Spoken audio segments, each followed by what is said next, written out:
Sissy, I can remember Sissy. Seems like fag, there was the word faggot, I'm sure of it then. Queer, of course. Mostly queer, I think, queer or fag. But not many of them ever called me that.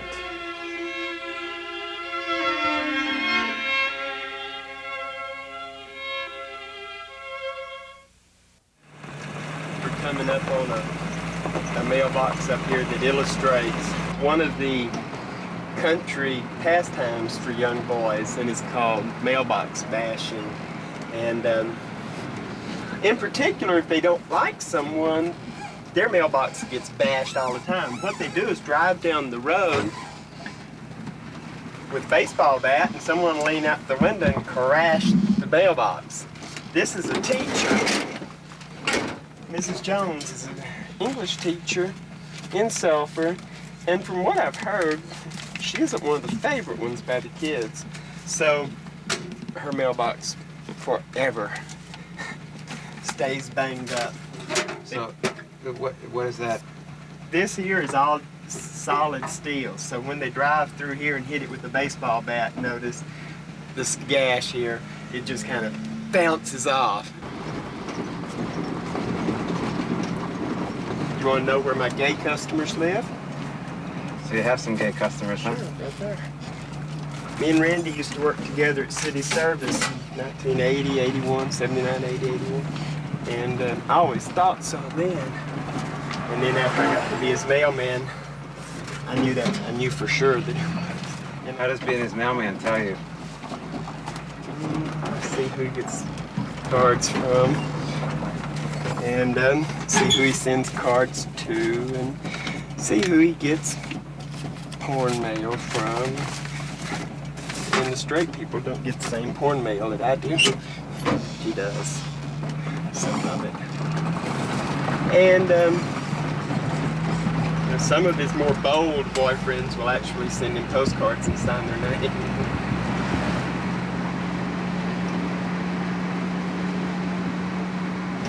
Well, where you been? I haven't seen you in weeks. John? Huh? Yeah, he's just seeing what I do in a day. You wanted to see what it was like to be on a rural route. Down here in the woods, riding around, seeing all this. Oh, pretty girls. A lot of pretty girls? We haven't seen any today. Where they at? You keeping them hid in your trailer over there? Yeah. Well.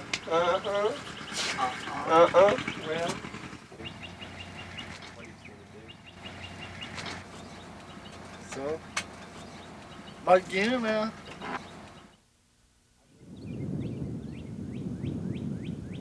I grew up on the bank of the Sabine River in the woods 10 miles north of Starks, which is in the middle of nowhere. We had a farm, and my mother sold milk and eggs, and that's how she fed us. I didn't have a dad. He'd been dead for years. When did you first come out of the closet? Well, I was probably 15. Dennis, the boy who was teaching me how to play around with other boys, was the instigator. It was in General Assembly. I remember it was first thing in the morning, and had the whole school right there in the gym, and we get into a shouting match, and it ends up in a tussle that lands us on the floor in front of everybody. And the shouting match continues, and he calls me queer and starts naming names of other boys who I'd sucked off. And so I started naming names back and calling dates and times and places, and he wasn't happy, and telling, out in front of everybody that you were the one who taught me how to do all this, and you told me about so-and-so and so-and-so in Dallas. And so at lunch that day, when I walked in, I picked up my tray and went through the line, and I was like, okay, I'm going to sit by myself because nobody's going to sit by me. And when I turned the end of the line to go toward the tables, there were kids all over the room jumping up and hollering, Danny, Danny, come sit with us, come sit with us, come sit with us. And I nearly dropped my tray. And one of the girls said, we just want you to know that all over school they're talking. I said, I imagine. She said, and no one can believe you had guts enough to do that. We admire you and respect you beyond all means."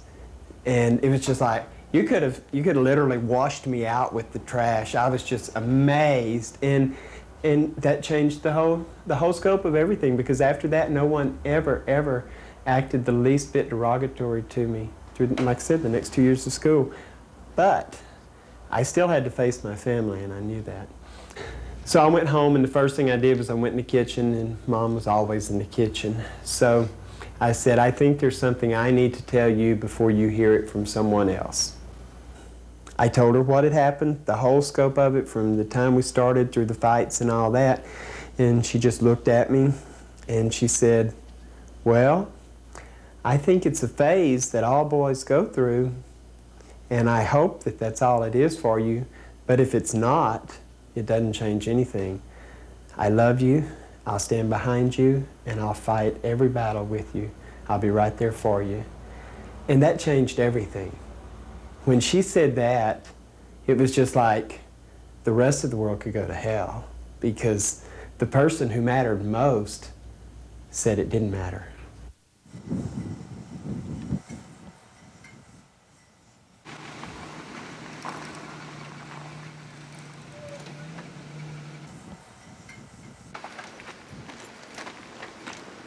I do. Since the time with my mother, I've said that I am me, and I intend to live my life. I haven't been out on the street screaming that, but I've just done what I feel comfortable doing. And I feel comfortable having another man to care about and to hold in my arms and to sleep with at night.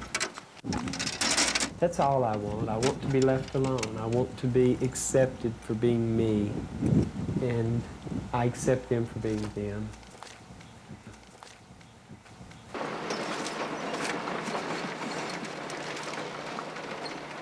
Morning. How are you? Glad to be out of school? Yes, sir. What you gonna do, though? Probably August, huh? Probably swim. Swim every day, huh? Good for you. Do it for me, because I Play can't. baseball. And play baseball. All right. Have a good day.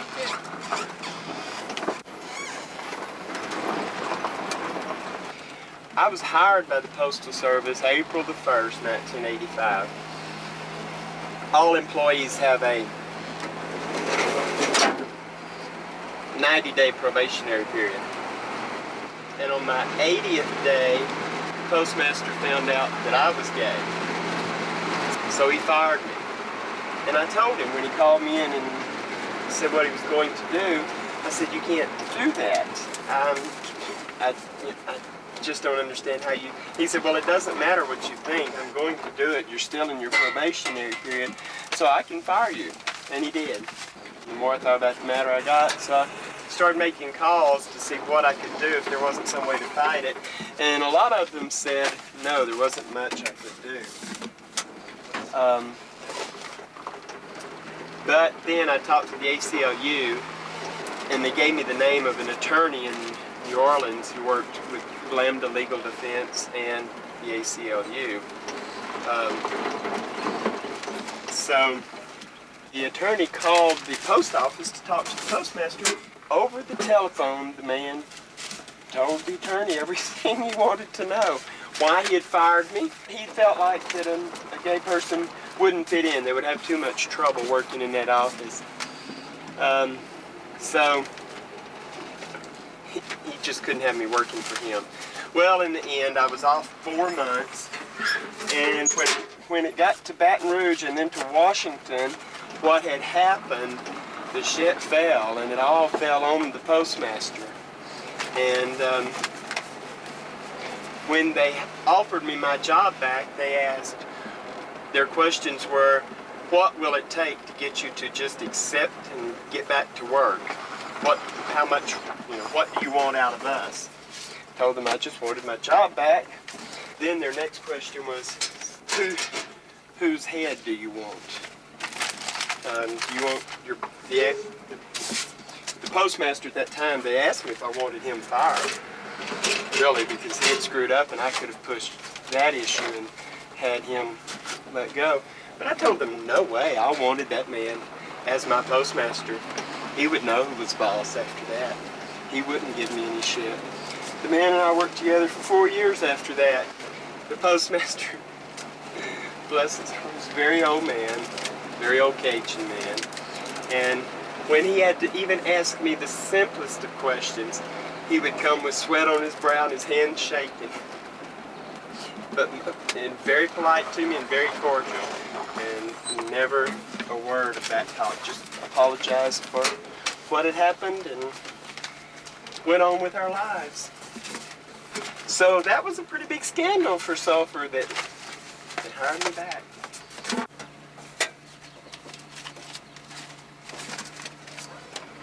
I say if you hide and act like you have something to hide, if you have something to be ashamed of, then they treat you like that. But if you just act like, hey, I'm normal and this is how it is, and there's no big deal about it, then even people in redneck Southwest Louisiana can learn to accept that and basically respect you for just being yourself.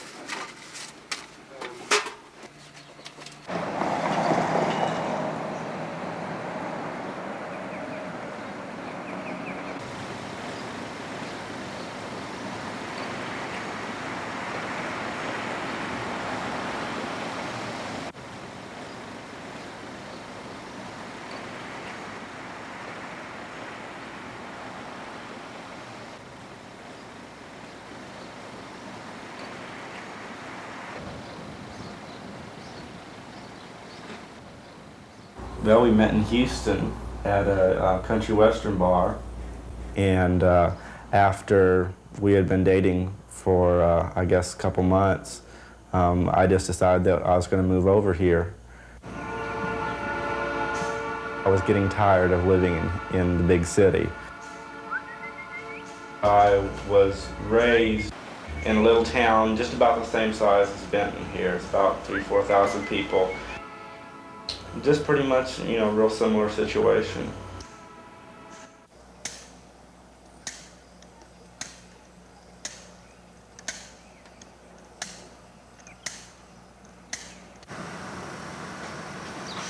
I really think that Benton has a strange mix of people.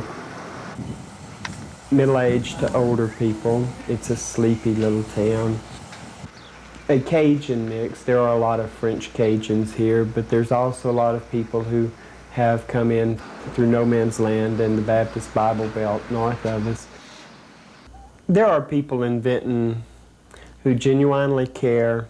There are people who probably hate us from a distance, and there are people who fall in between that just wave and go on by. Some of the local boys occasionally will pee on the porch, but we laugh about that. And the only act of violence I think I can remember is they knocked out the slats in the swing in the yard one time when I was away on vacation. But it's real minor things like that. And of course, some of the local boys pass and yell fag occasionally, but I think they do that in San Francisco. So we're quite lucky that that's all they do is pass and yell at a speed of 40 miles an hour or greater.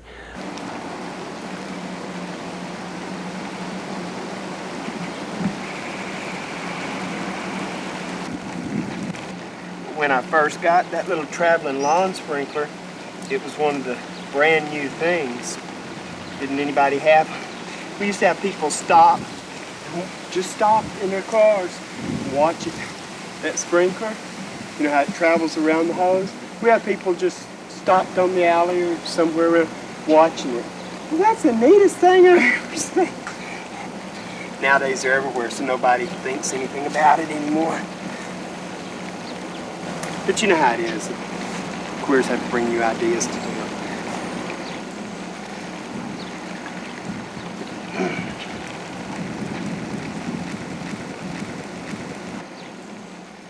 Oh, several months back, I guess last year actually, and a friend was dropping by to pick up a videotape that he wanted to borrow, and he had this other younger boy with him. And when they pulled him to the driveway, the boy said, "Oh, gee, it's true." And our friend didn't know what to say. He's like, "What do you mean, oh, it's true?" And he says, "Oh, well, all the time during school, everyone called this place the queer house, and I just never knew if it was true or not." So it's very well known throughout the town. When Brady and I bought this house in 1980, it was condemned, and it was kind of a town, you might say a town pride, that no one in town wanted to see it torn down because it was the last old gingerbread house in town and everybody had to look at it every day.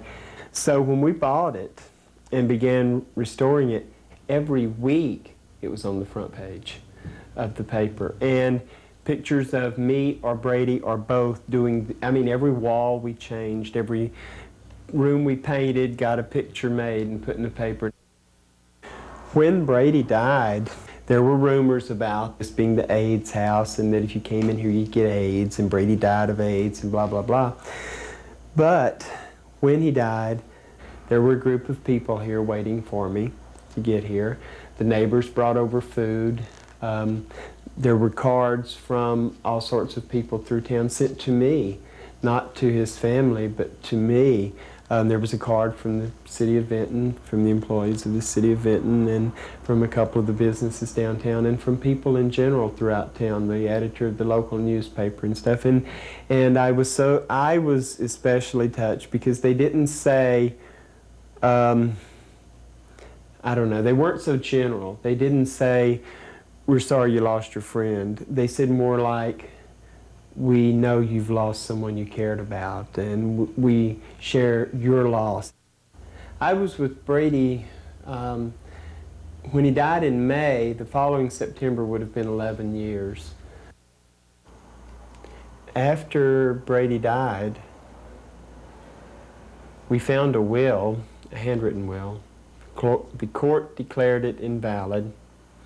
The family came in and literally threw us out at 11 o'clock at night and wouldn't let us take anything except a change of clothes for the next day. They have tried to seize everything in the house, from the paintings left to me personally and the things I inherited from my mother and grandmother and father, to things that Ben had just brought in a week before they broke the will. We have reversed the judge twice on 2 occasions. He's made a ruling that the appeals court turned him over and sent it back to him. This has been going on for 3 years. It could go on, probably indefinitely, because they're sure that I will die soon. Brady was the first AIDS case most anybody in Southwest Louisiana had any dealings with, and it was very quick. From the time he was admitted to the hospital to the day he died was only 6 or 7 weeks.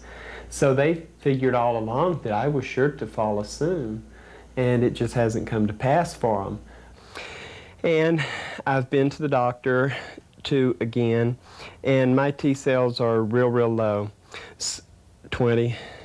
And the ratio is down to 0.04, which the doctor always said the ratio was more important than the actual number of cells, as long as everything stayed the same ratio-wise and all that. Well, now, you know, the ratio is shot to shit and the cells are real low too. So I'm going to go ahead and file for my medical retirement, disability retirement. Have been getting figures together and, you know, options and things like that about that for some time. Other than that, life goes on. Still a pushing.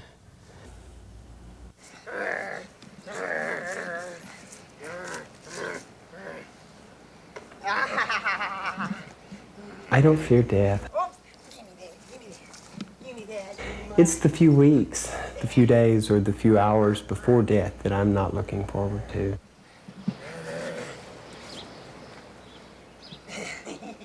As I don't want the people that I care about to have to watch me, because in many ways it hurts them so much more than it's hurting me. I'd already pretty much sorted through my feelings about death. In regards to Danny, it's definitely not something I like to think about.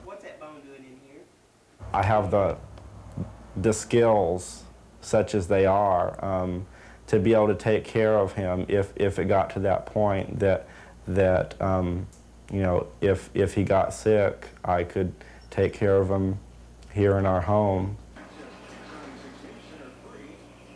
When I first moved here, I got started working with people with AIDS at a hospice over in Orange, doing any number of things from feed them, cook for them, clean them, help them walk if they needed any help, if they could walk at all.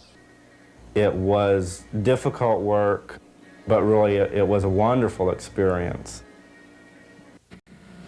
I can think of so many positive things about AIDS that I most of the time, I get down and depressed and I cry and all that, but most of the time I can think of more positive things about it than negative. Because I've lived my life on the philosophy that all things happen for good, and that there's something good in everything that happens.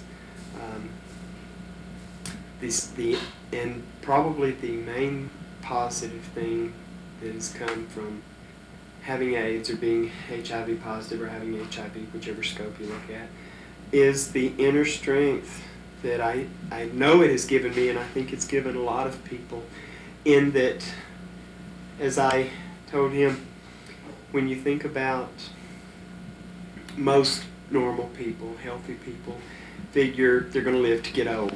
So they don't bother facing death, dealing with death. What am I going to do? How's it going to affect me and others being sick and dying?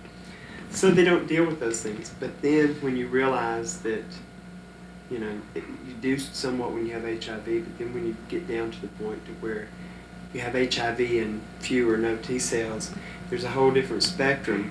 You have to accept the fact that I can't look for my old age retirement. I'm not looking for a retirement home, and I don't plan on getting all of these things that people put off for 5, 10, 20 years. But you face death. You deal with it. And then the inner strength that comes from conquering that feeling and facing it, dealing with it, and then rising above it and saying, okay, so what? I'm going to die, but I'm still going to live until I do. And I think that's a strength that normal, healthy people never feel. And it's a good feeling when you sit down and say, okay, that'll happen. So I'm going to live today, and I'm going to do today what I want to do today, and I'm going to hopefully make it better for me or make it better for somebody else through this. And if I die, oh well, I'm still going to live until I do. Oh, stamps. I thought you had a letter in your hand. Okay. No problem. There you are. How you doing? I heard you've been sick. I have been, I feel better now. Good. But I got a heart condition. I guess I'll stay sick. Well, as long as you have some good periods in there too, Yeah, then I have that's some good days. that's good. Well, it's good to see you out. Take care.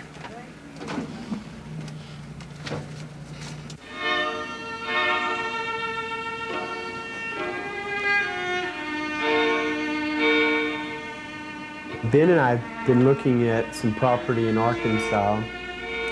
There's 32 acres and a little hippie gingerbread house up there. It's way, way out in the country. It's pretty isolated. I've always said that if life hands you lemon, make lemonade, and basically when they started passing around AIDS, that's what it was doing. It was giving lots of us lemons.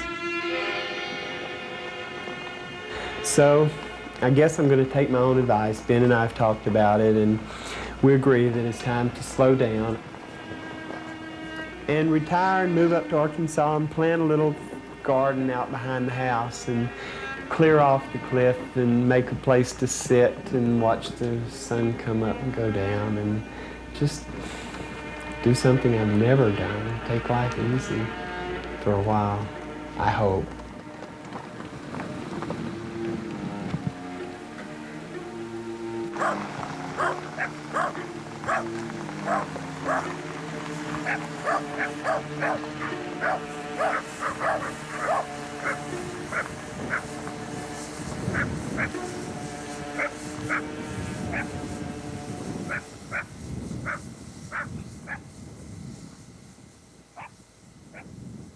I do consider myself to be the luckiest human in the world. From everything that we spoke of. From a family that accepted me years ago, to a lover, the first one, probably the first man that I really loved and cared for, and it lasted. And we fought and we built a life together and were accepted. And then to have him die in my arms, and then to find someone else. And through it all, to have a family that accepted me and stood behind me. And then to be given a second chance at another man to love and to love me back. And a good job. I consider myself very lucky. Very, very lucky.